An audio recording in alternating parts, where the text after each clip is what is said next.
Сегодня я буду говорить про День Пятидесятницы, Троица, Духов день. Все вы знаете, что это такое. Кто знает? Поднимите руку. Еще это также что? Это день рождения церкви. Имеется в виду Вселенской церкви. Мы сейчас всего этого коснемся. Прежде я бы хотел прочитать очень большой отрывок из Священного Писания, который, собственно, все это описывает. Все события описаны в книге Деяний, Деяния апостолов, 2 глава, и мы прочитаем с 1 по 41 стих. Я буду читать, может быть, быстро, не знаю, пояснения нужны будут или нет. Смотрите, чтобы вам дать историческую ретроспективу, что вообще происходит. В Евангелиях описана жизнь Иисуса Христа, то, как Он пришел, предпосылки, как Он отдал свою жизнь, как Он искупил этот мир. Он был распят, распят был на Пасху, на Песах, на иудейскую Пасху. И по прошествии 3 дней Он воскрес. Все в курсе. Он не остался лежать в могиле. После этого Он что? Он является вживую своим ученикам. Многие Его видят, Он ходит, Он проповедует, Он свидетельствует. И на 40-й день после этого Он что делает? Он возносится на небеса. Поднялся в облаке, ушел на небо и сказал, что я иду, чтобы сесть одесную, то есть по правую руку от Отца. И многие ученики Его уговаривали остаться. Он говорит, вы не понимаете, лучше будет, если я уйду. Почему? Потому что Отец мой пошлет вам утешителя, то есть Духа Святого. Да? И перед тем, как Он возносится, как Он уходит к Отцу, Он им говорит, что? Значит так, остаетесь в Иерусалиме, никто никуда не уходит, но ждите от Отца обещанного. То есть ждите, когда сойдет Дух Святой. Оставайтесь в Иерусалиме, никуда не уходите. После этого проходит еще 10 дней, наступает день Пятидесятницы, опять же, иудейский праздник, праздник недели или праздник урожая. Мы сейчас этого коснемся. И происходят вот эти события. То есть на 50-й день после Пасхи, после Песаха. Читаем. Деяния 2 глава с 1 по 41. «Наступил день Пятидесятницы, и все они были вместе», то есть все ученики. И Пятидесятница, еще раз, иудейский праздник Шавуот, или там, есть разные названия, я чуть позже коснусь, праздновался на 50-й день после Пасхи. Вдруг с небес послышался звук, напоминающий шум ураганного ветра, который заполнил весь дом, где они сидели. Все местописания, которые я читаю, в новом русском переводе, если что. Ученики увидели нечто похожее на огненные языки, которые разделились и остановились по одному на каждом из них. Все они исполнились Святым Духом и начали говорить на иных языках. Эту способность давал им Дух. В Иерусалиме в это время находились благочестивые иудеи из разных стран под небом. На шум собралось много народа. Люди недоумевали, потому что каждый из них слышал, как те говорили на его родном языке. Изумляясь и дивясь, они спрашивали, разве все эти люди не галилеяне? Еще раз, может быть, кому-то непонятно, сразу комментарии. То есть Пятидесятница или Шавуот – это был один из праздников, из 3 больших праздников в иудаизме, когда иудеям предписывалось, что они должны прийти в Иерусалим, чтобы поклониться в храме. Один из 3 больших праздников. И иудеи были рассеяны по всему свету уже тогда, то есть там и Египет, Малая Азия, и все эти иудеи, которые живут в этих других странах, многие там уже родились, они говорят на других языках. Они остались иудеями по вере, но так как они живут среди разных народов, кто-то это уже родной для кого-то язык, вы понимаете. И поэтому, когда они здесь присутствуют, они слышат, когда ученики начали говорить на разных языках, и они слышат, что каждый говорит на его языке того места. Он говорит, что вообще происходит, как такое возможно? Мы все понимаем. То есть я даю комментарии, если вдруг непонятно. Изумляясь и дивясь, то есть удивляясь, они спрашивали, разве все эти люди не галилеяне? Вокруг Галилейского, из Галилеи они. Как же это каждый из нас слышит их говорящим на нашем родном языке?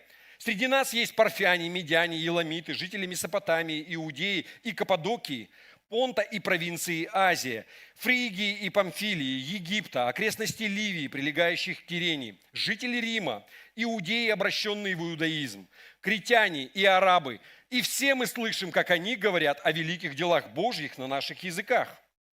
Удивленные и растерянные, они спрашивали друг друга, что бы это могло значить. Некоторые же насмехались, они напились молодого вина. Петр, поднявшись вместе с другими 11 и обращаясь к народу, громко сказал: «Иудеи и все жители Иерусалима, чтобы вам стало понятно, выслушайте внимательно, что я скажу. Люди эти не пьяны, как вы думаете. Сейчас всего лишь 3-й час дня». С утра никто не пил. Он говорит, что рановато еще, никто еще ничего и не пил, всего 3-й час дня.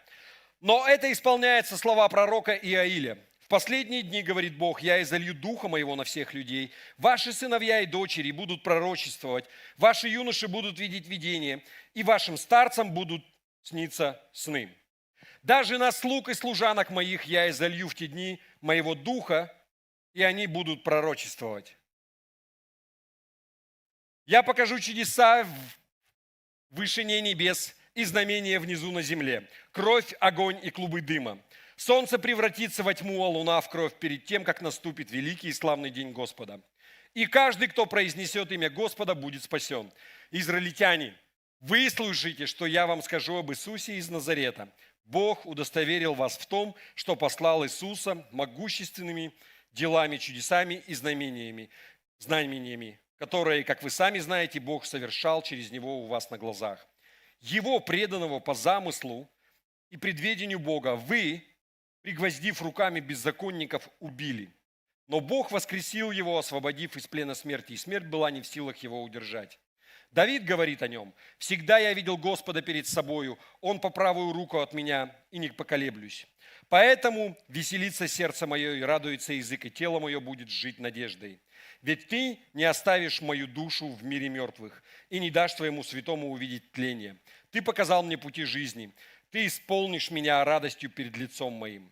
Братья, разрешите мне сказать вам прямо, что праотец Давид умер и был похоронен. Его могила сохранилась у нас до сегодняшнего дня.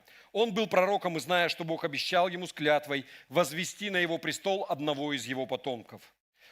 Он, видя будущее, говорил о воскресении Христа, что тот не был оставлен в мире мертвых, и его тело не увидело тления. И вот Бог воскресил Иисуса, и мы все этому свидетели.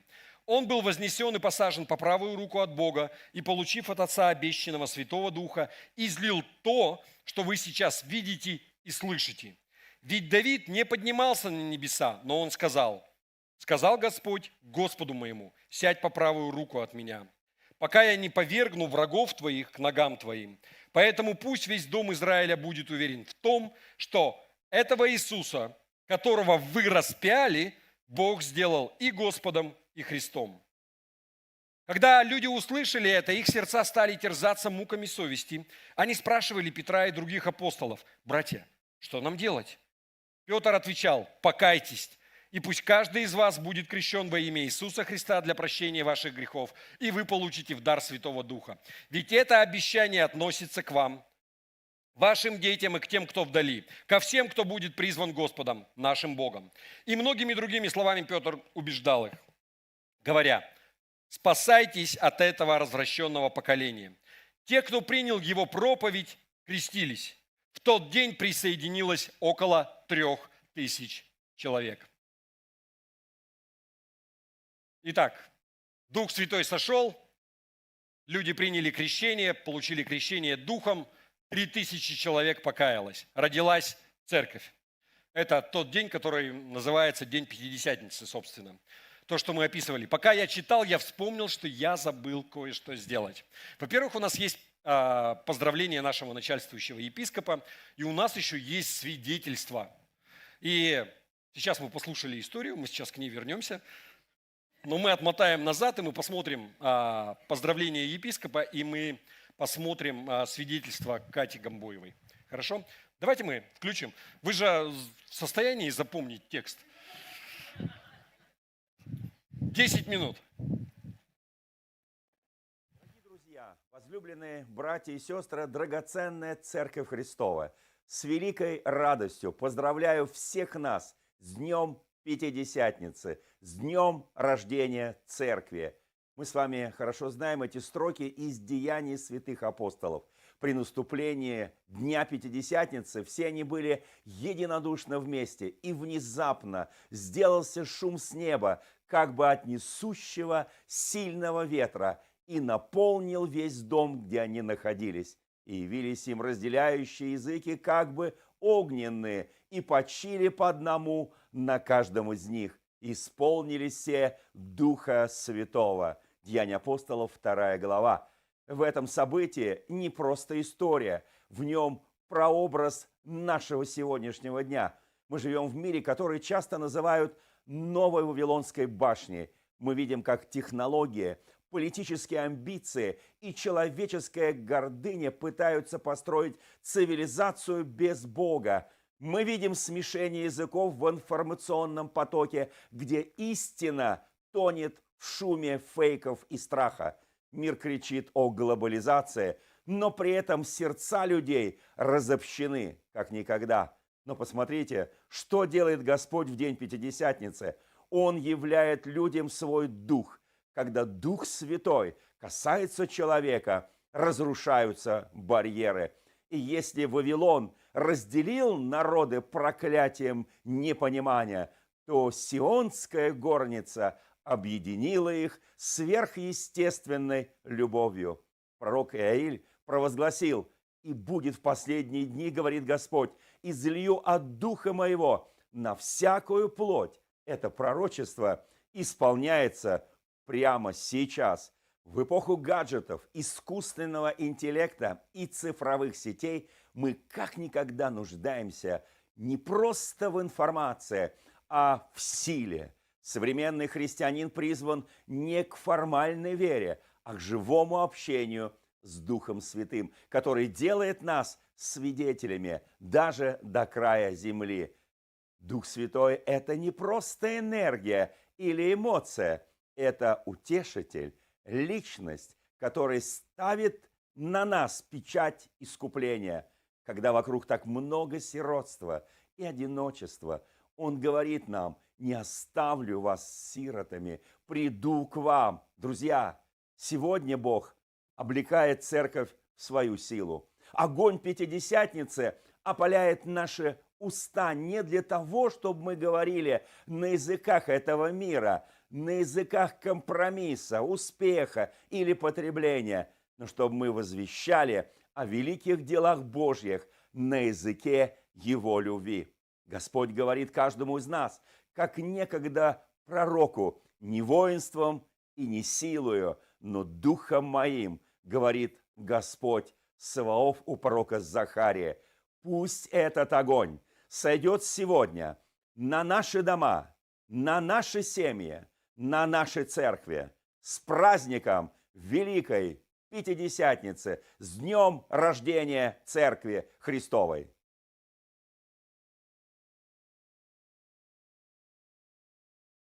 Да, и можно тогда сразу, не, подождите, свидетельство. По профессии я хореограф, балетмейстер. Сегодня я хочу рассказать свое свидетельство, как я пришла к Богу и как живой Бог, наш Господь Иисус Христос, поменял всю мою жизнь и жизнь моей семьи. Мы с мужем в браке 34 года, и из них вот большая половина, 20 лет, да, можно сказать, что у нас были очень большие недопонимания, потому что это разные национальности, мой муж бурят, я якутка, разное образование, воспитание, менталитет. Желание поменяться ко мне вот пришло из-за отношение мужа ко мне, который было очень любящий, заботливый муж, да, который очень тактичный, воспитанный, благородный, да, в общем, у него очень много качеств.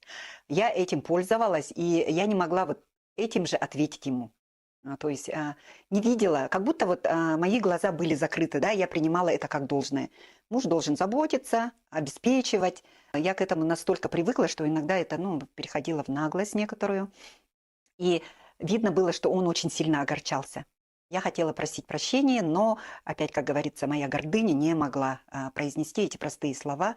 Мне было стыдно, но переступить через себя и просить прощения я не умела. И Бог нашел именно меня в то время, когда я особенно в этом нуждалась, потому что в душе была, при всем благополучии внешнем, была внутренняя огромная пустота, которую, конечно, на миг восполнялась какими-то счастливыми моментами, крупными покупками, какими-то поездками.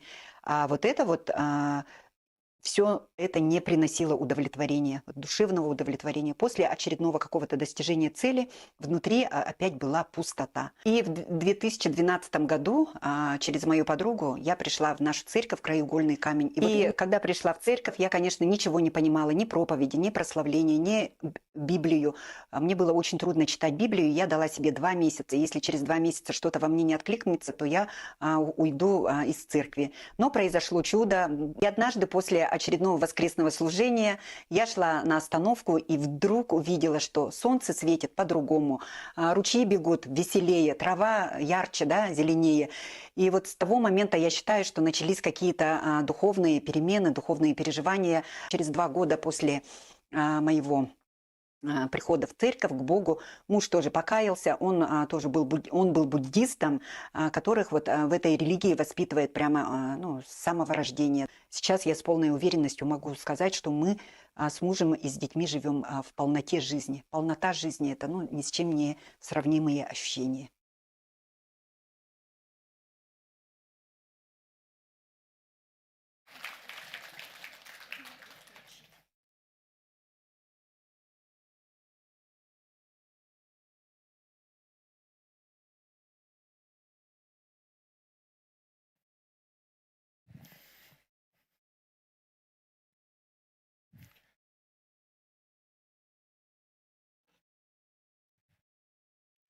Вокс 5. Можно открыть? Подожди, попробуй. Ну? Попробуй еще раз.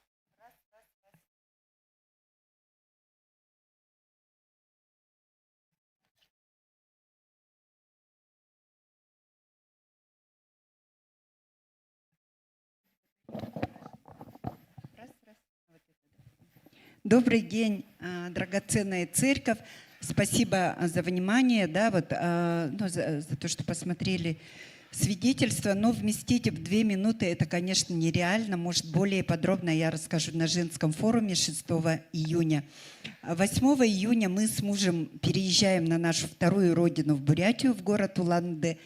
И, конечно, хочу сказать, что это немножко была оговорка, да, я пришла в нашу церковь в 2014 году. И с тех пор, конечно, было очень много перемен в моей жизни именно вот по Божьей благодати и милости. Здесь все было, конечно, так сухо, быстренько, да, на самом деле это был такой огромный процесс в душе, в духе и вообще в теле, в материальном мире, да, в общем, очень много было перемен. И, пользуясь случаем, хочу пригласить вас на свой концерт 4 июня в Доме дружбы народов имени Кулаковского, где выступят мои танцевальные творческие коллективы, на большой сцене ДК. И, все мы знаем, что переезд – это, конечно, всегда какие-то перемены, да, новый этап в жизни, но это большие затраты, поэтому вот купив билет на мой концерт, придя на концерт, вы сделаете для нас большое благословение вот нашего переезда. Поэтому приглашаю вас всех на наш концерт. Спасибо за внимание.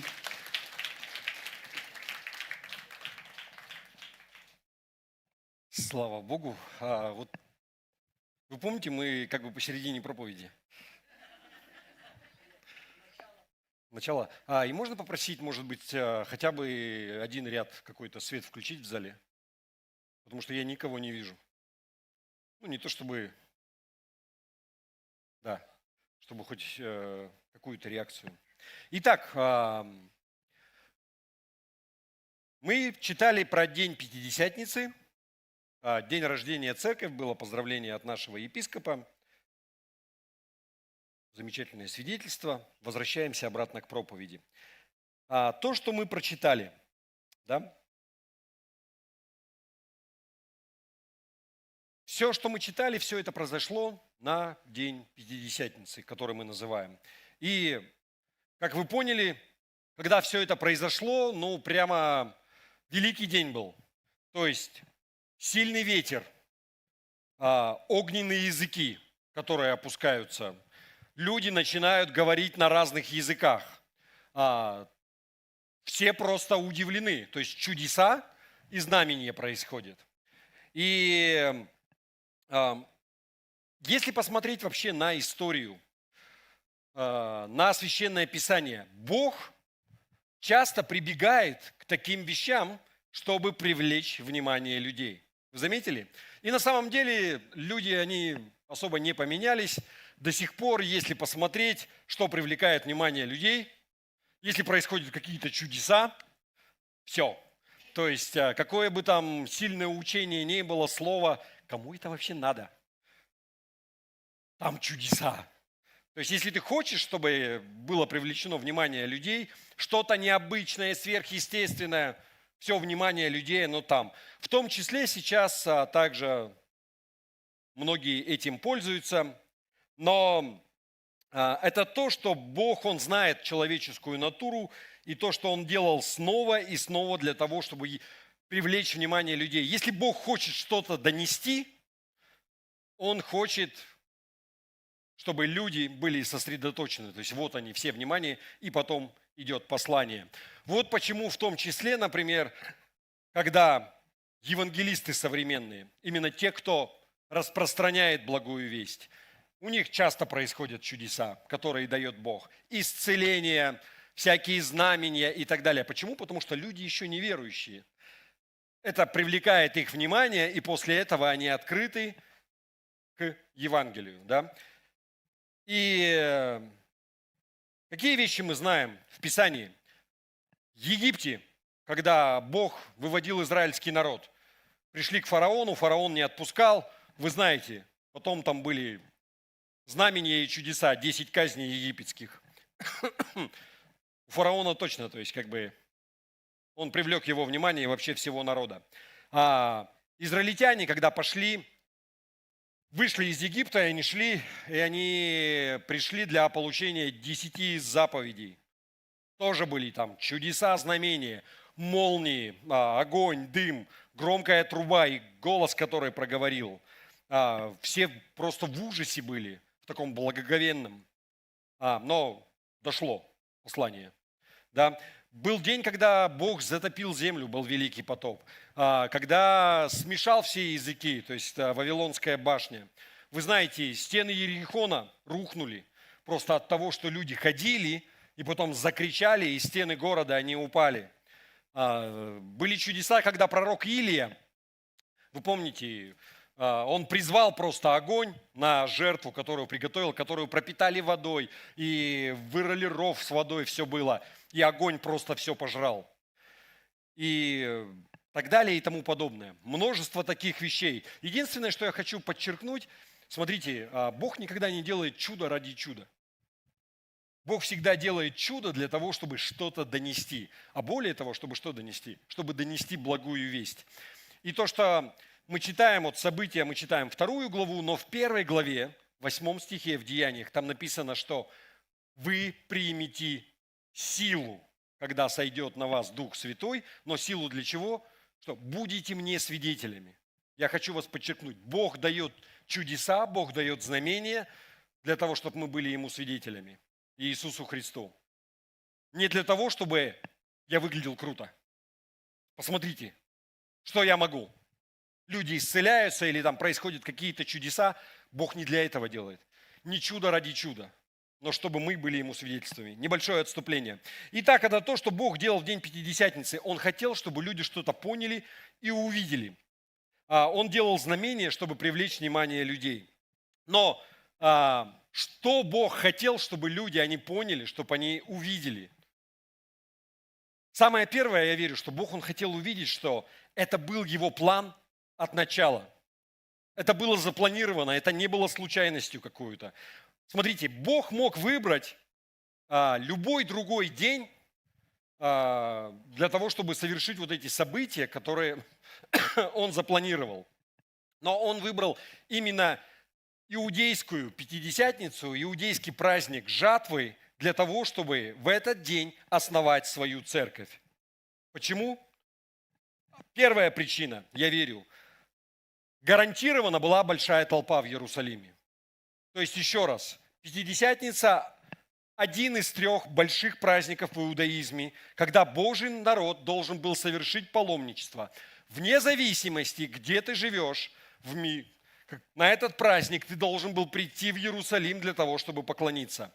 Пасха или Песах иудейский – это еще один праздник, и праздник Кущей – это было всего 3, и праздник жатвы. Это было в законе, это было предписано, люди должны были прийти на праздник. У них просто не было выбора. То есть гарантированно в Иерусалиме в этот момент была толпа со всего мира. Город был переполнен. Паломники были со всего света.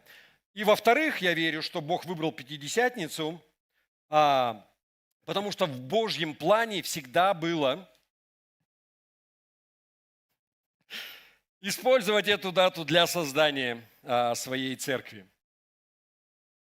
У нас сегодня проповедь интересная получается. У нас сегодня еще один день, вы, может быть, знаменательный, да. У нас Наташа Стусь сегодня празднует юбилей. 50 лет.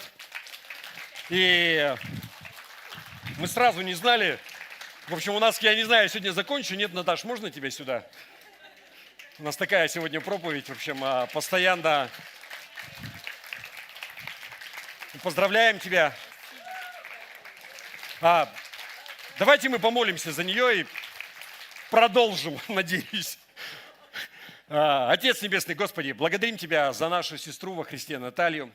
Просим Тебя, Господи, пусть Твоя рука будет над ней, уберегая ее от зла во все дни жизни ее.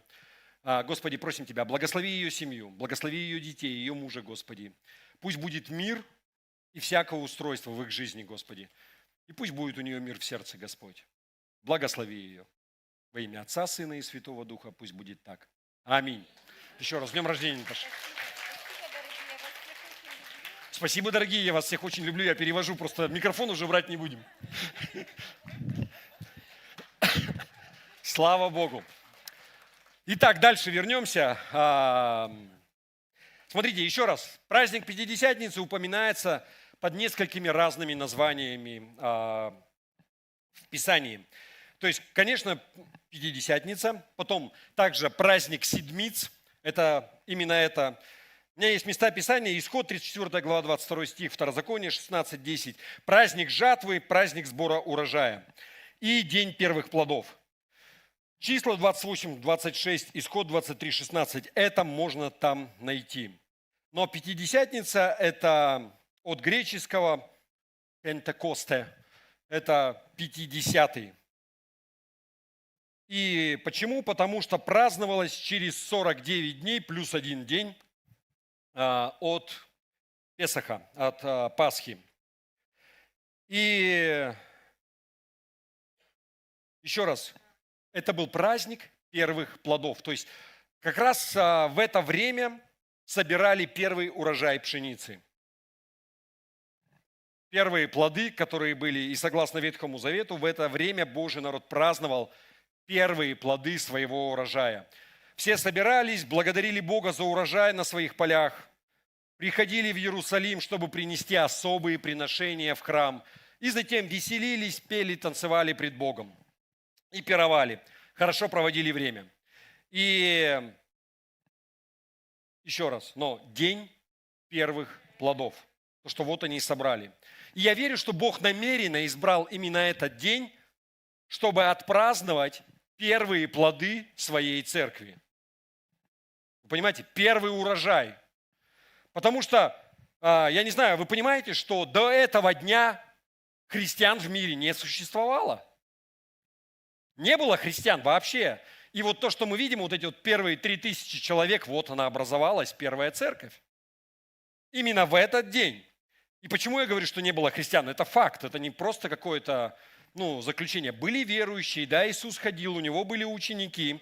Но чтобы быть христианином, нужно, чтобы что-то особенное было внутри тебя. И что это? Дух Божий, Дух Святой. Именно об этом говорится в послании к Римлянам, 8 глава, 9 стих. Давайте прочитаем. Но если Дух Божий живет в вас, то вы уже находитесь не под властью греховной природы, а под властью Духа. А в ком нет Духа Христа, тот и не принадлежит Ему. Еще раз. Если в тебе нет Духа, то ты не принадлежишь Христу, ты не христианин. Но если ты христианин, ты принял, ты покаялся, попросил Бога простить, войти в твою жизнь, ты принял водное крещение, не сомневайся, в тебе есть Дух Святой. Вы понимаете? Чтобы быть христианином, у вас должен быть Святой Дух. И ни в одном человеке до Пятидесятницы не было Духа и не было признаком признака спасения. Давайте посмотрим, что говорится нам в Евангелии от Иоанна, 7 глава, 39 стих. И Иисус имел в виду Духа, которого поверившие в Него должны были позже получить. Дух еще не был дан верующим, так как Иисус еще не был прославлен.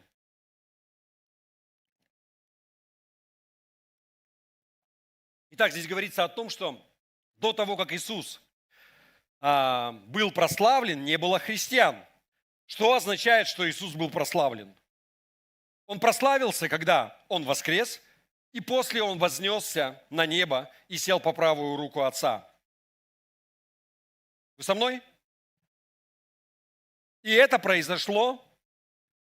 Иисус вознесся на 40-й день или за 10 дней до Дня Пятидесятницы. И именно поэтому, когда мы читали, может быть, немножко как-то затянуто получилось, Петр использовал этот день для того, чтобы проповедовать. Когда люди пришли и говорят, что вообще происходит, почему они все говорят на разных языках, мы слышим, кто-то давай шутить, да не вина напились. И он использовал эту возможность, и он им говорит такую пламенную проповедь и говорит, что вы слышали про этого Иисуса? Так вот, знайте, что это и есть Спаситель и Царь, которого вы ожидали и которого вы распяли. И они в ужасе говорят, когда осознают все это, а что нам делать? И Петр отвечал им, то, что мы читали, 2 глава, 38 стих. «Покайтесь, и пусть каждый из вас будет крещен во имя Иисуса Христа для прощения ваших грехов». И, внимание, «и вы получите в дар Святого Духа». До Пятидесятницы не было христиан. Никто не был христианином. Потому что ни у кого не было дара Святого Духа до этого дня, до Дня Пятидесятницы. И поэтому Пятидесятница, у Бога все вот так вот непросто. Что это был праздник первых плодов, праздник урожая для иудеев. И это также стал праздник первых плодов для церкви. Когда первые верующие, первые христиане, они появились. Но Пятидесятница – это даже большее, чем просто праздник первых плодов.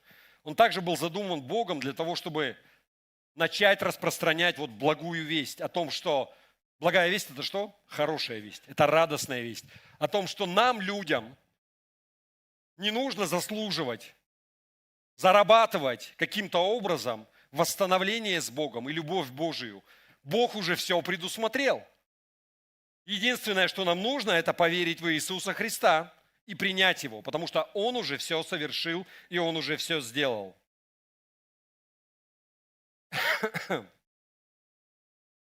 Смотрите, я хочу сделать небольшой обзор этой последней Пятидесятницы, в Священном Писании, то, что мы прочитали. Еще раз, смотрите, Бог запускает просто серию спецэффектов.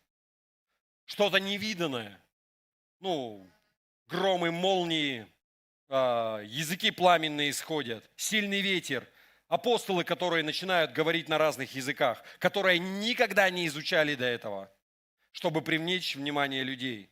Затем Петр встает и проповедует, что Иисус – это тот Мессия, который был описан, и толпа, еще раз, она так проникается вот этой мыслью, что они всю жизнь их учили, они ждали этого Спасителя, а получилось так, что они его не приняли и убили.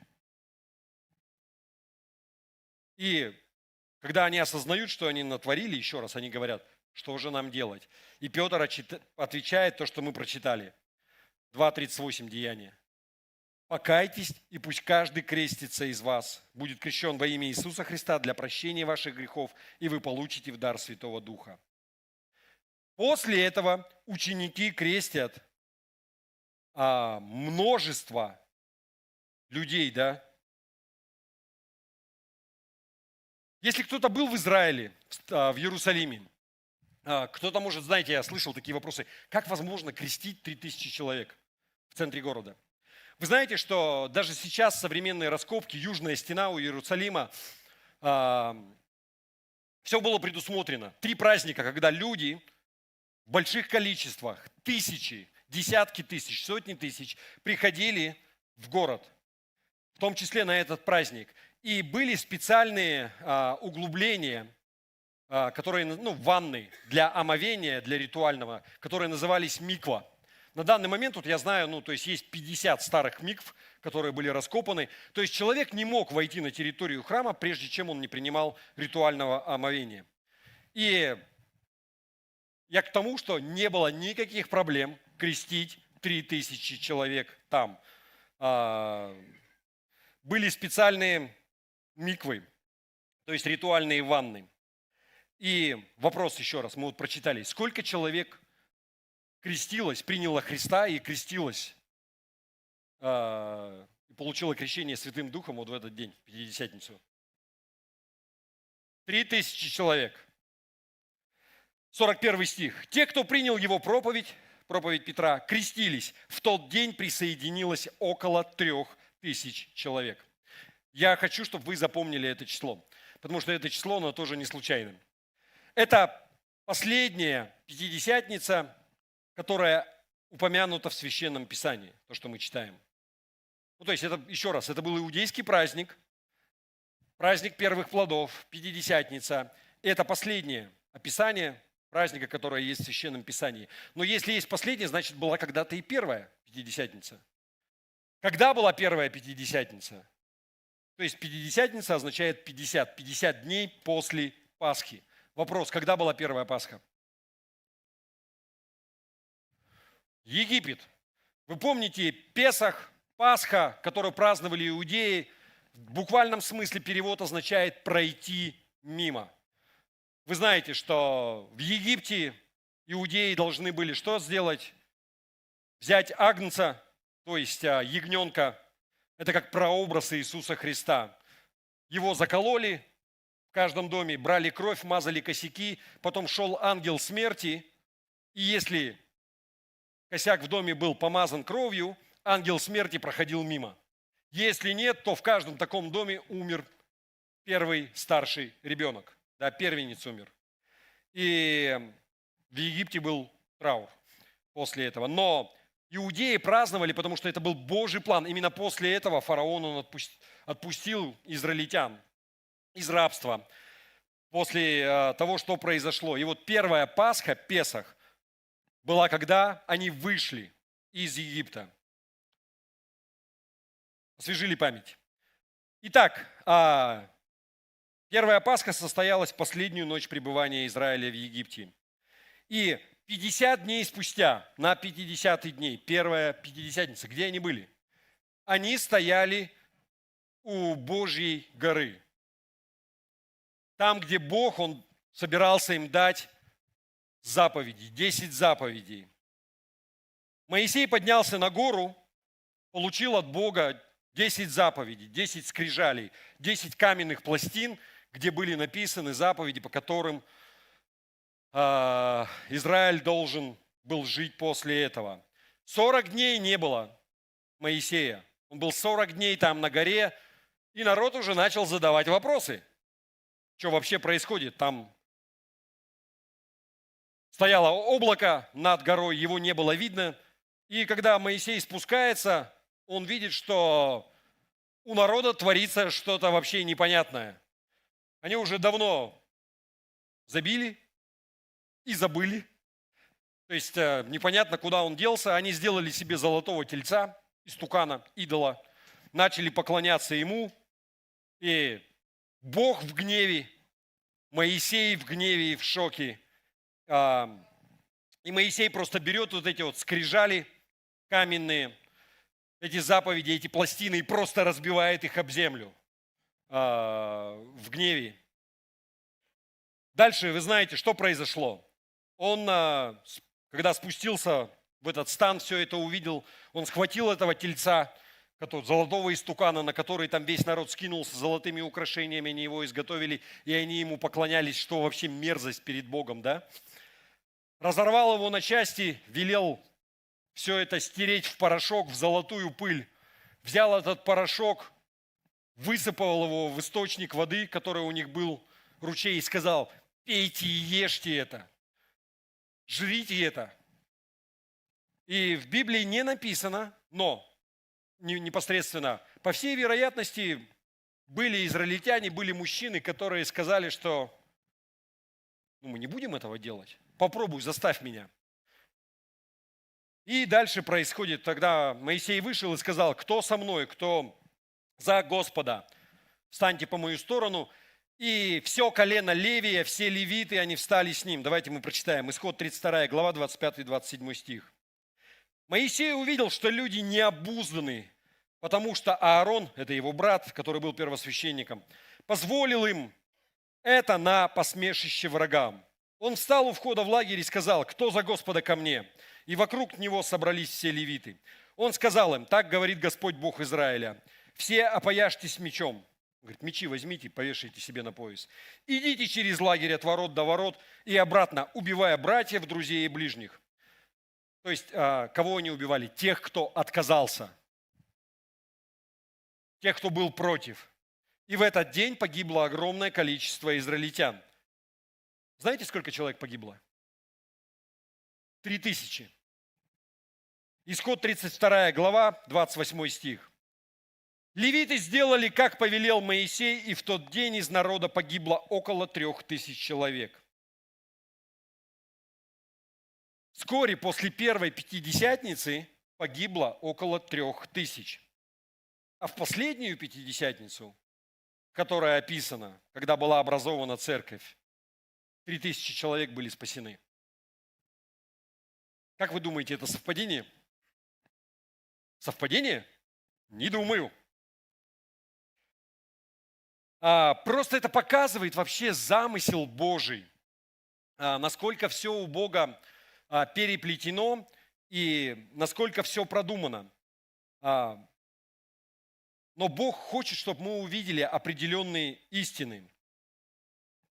Подождите, дальше будет еще лучше. 2 Коринфянам 3 глава 6 стих. Давайте прочитаем. Очень важное место Писания. Обращено к нам, к верующим. Он наделил нас способностью быть служителями Нового Завета. Данный завет – это не писанный закон.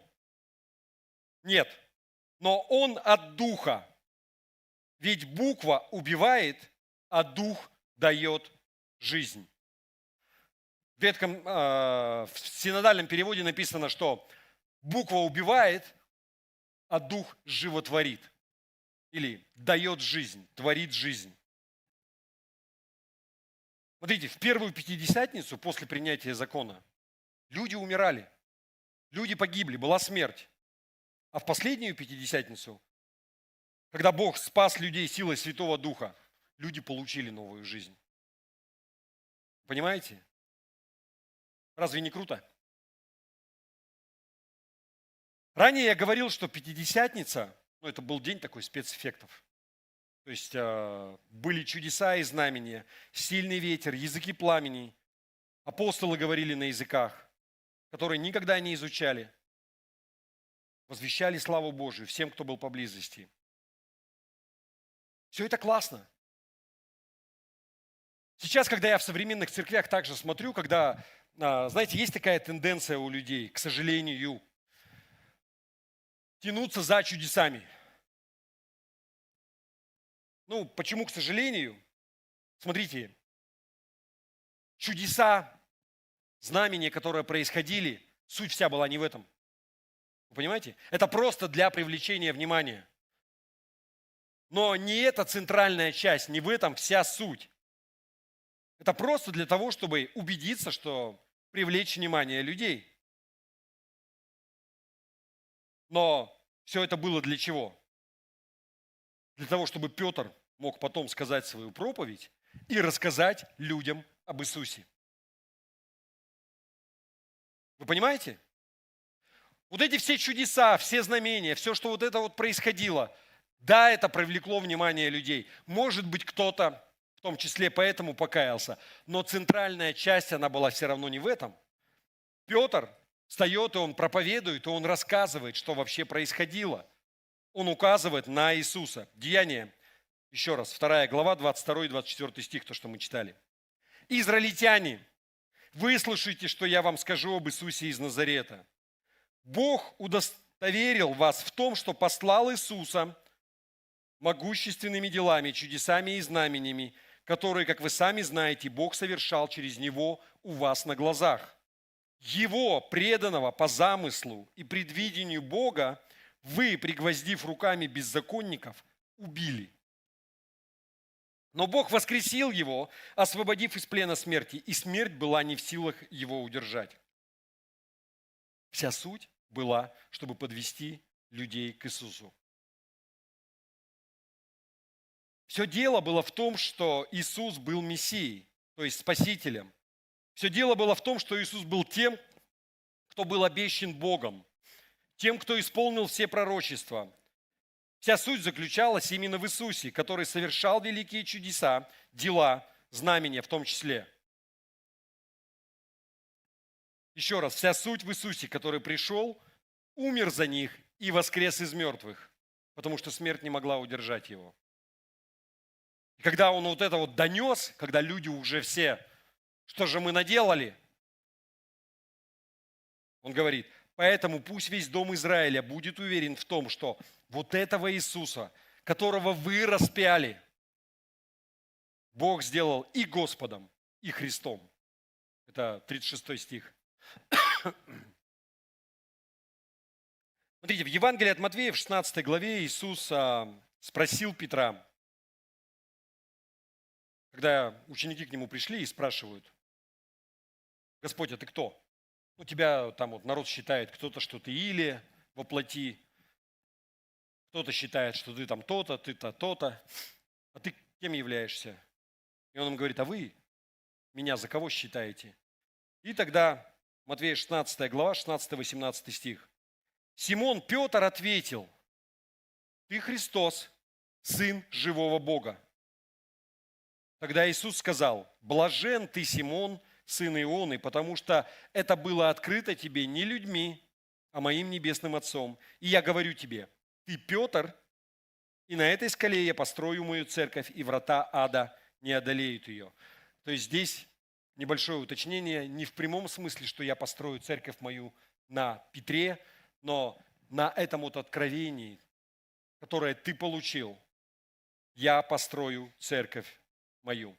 Что я хочу подчеркнуть? Мы читаем про день рождения церкви, день Пятидесятницы. Смотрите, церковь построена на Иисусе. Вы понимаете? Дело не в красивых зданиях, не в красивых храмах, какие бы они ни были. Дело не во влиятельных и красноречивых проповедниках, какие бы они тоже ни были. И не в великолепных хорах и группах великих прославления. И какие-то... Дело не в собраниях, которые касаются тебя, и тебе хочется плакать. И дело не в чудесах и в знамениях. Хотя все это, оно, конечно, ободряет, скажем так. Но церковь построена на Иисусе. Вы понимаете? Почему я именно так подчеркиваю? Вы знаете, что современная церковь, вообще людям свойственно куда-то бежать и терять фокус. сосредотачиваться не на первопричине, а на вот этих вот внешних каких-то делах. Вау, какая песня, как вы поете. Еще раз смотрите, это классно. Да. Но церковь, она построена на Иисусе Христе. На том факте, что Он умер и воскрес. Без этого все остальное это просто мишура, это просто спецэффекты. Пятидесятница была посвящена Иисусу. Смотрите, Дух Святой, да, Он пришел утешитель, Духа в день. Без Него, то есть сейчас Дух Божий, это Троица, вы знаете, да? Почему еще название праздника? Отец, Сын и Дух Святой. Вот оно воплощение замысла. Поэтому Иисус говорил, что лучше, если я уйду к Отцу. Почему? Потому что придет Дух, и я смогу быть с каждым из вас одновременно и буду жить внутри вас. И это круто. Но без Иисуса у тебя нет ничего. Потому что Дух к тебе приходит через Иисуса Христа. Вы понимаете? Что я хочу подчеркнуть? Если Христос не будет в центре внимания, жизнь не будет сфокусирована на Нем, все остальное это просто спецэффекты. Иисус был светом для мира, который принес вот этот свет в этот мрачный, темный мир. Все дело в Иисусе. Вот почему, когда толпа на Пятидесятницу была обличена проповедью, они спрашивали, а что же нам делать? И Петр ответил еще раз, Деяния 2 глава, 38 стих. Петр же сказал им, покайтесь. Господи, прости нас, в этом суть, покайтесь. И что дальше? И да крестится каждый из вас во имя Иисуса Христа для прощения грехов. Ты каешься, ты просишь, Господи, будь моим Богом, будь моим Спасителем. И дальше. И получите дар Святого Духа. Без Христа не будет ничего. Когда вы становитесь христианином, когда вы верите, каетесь и креститесь, это происходит во имя Иисуса. Вы умираете для своих грехов, погребаетесь с Ним. Образно, да? В водную могилу, когда мы принимаем водное крещение. Дальше Павел говорит об этом следующим образом. Римлянам 6 глава, 3-4 стих. Неужели вы не знаете, что все мы, крестившиеся в Иисуса Христа, были крещены в Его смерть? Мы при крещении были погребены с Ним в смерть, чтобы жить новой жизнью, как и Христос был воскрешен из мертвых славою Отца. Все дело в Иисусе. Знаете, периодически у нас, когда люди приходят, и периодически возникает такая ситуация, когда меня люди спрашивают, я вот принял крещение там в какой-то церкви, нужно ли мне у вас креститься по новой? Однажды я встретил человека, который принимал крещение несколько раз. 3 или 4 раза. Говорит, нужно мне креститься по новой или нет? Вы знаете, что я задаю вопрос? Вот, ты 4 раза крестился, хоть в одной из этих церквей тебя крестили во Иисуса, во имя Отца, Сына и Святого Духа, мы должны говорить, но во имя Иисуса Христа, по вере. Он говорит, да. Знаете, какой мой ответ был? Этого достаточно. Смотрите, внимание, мы не крестим в церковь. Мы не крестим в церковь краеугольный камень. Мы не крестим в нашу церковь, в какую-то другую церковь. Или, как говорят, крестить в веру. Вера вообще, она одна, по идее, христианская. Отдельный вопрос, да, почему так много деноминаций и всякое такое. Но смотрите, за всем этим люди забывают первопричину. Иисус Христос, основа всего. Это основа веры. Мы крестим в Иисуса Христа. Мы принимаем веру, и все, чему, смотрите, это не наша церковь. Мы постоянно это подчеркиваем с самого начала. Почему? Да потому что она принадлежит Христу. Мы лишь Его работники здесь, соработники. Мы что-то делаем для того, чтобы распространять Его благую весть. Но церковь принадлежит Ему. Вы понимаете, о чем я говорю? Еще раз, и мы не крестим церковь. Мы не приводим людей в церковь. Мы приводим людей к Богу, и мы крестим людей в Иисуса Христа. Аминь. И это то, что означает рождение церкви и День Пятидесятницы. Смотрите, несмотря ни на что, несмотря на все спецэффекты, на то, что Дух Святой, Он пришел, и да, это слава Богу, это так круто, когда Бог, Он живет внутри тебя, и Он может говорить тебе, и твой дух слышит, ты имеешь водительство, ты знаешь, как поступать, ты молишься, ты получаешь ответы. Но первопричина всего – Иисус Христос. Без Него не будет ничего. И вот это все то, что ты делаешь, ты можешь ходить, возлагать руки на больных, и они получают исцеление и так далее. Это все классно. Не забывай, из-за кого это происходит. Не потому, что ты такой крутой. Но та сила, которая у тебя есть, и те чудеса, которые происходят, еще раз, вы примите силу для чего? Для того, чтобы быть мне свидетелями. Запомни это, в этом вся суть. Если ты делаешь и происходят какие-то чудеса, происходят какие-то знамения, слава Богу, Бог, Он двигается, но не забывай, что Бог это дает для того, чтобы ты был Ему свидетелями. Если в конечном итоге это никак не служит на распространение Евангелия, это не служит на то, чтобы распространять благую весть, я тебе скажу, что это просто вопрос времени, когда все это у тебя закончится в жизни. Если ты хочешь, чтобы это не закончилось, чтобы чудеса и знамения в твоей жизни, они продолжались, тебе нужно свидетельствовать. Вы со мной?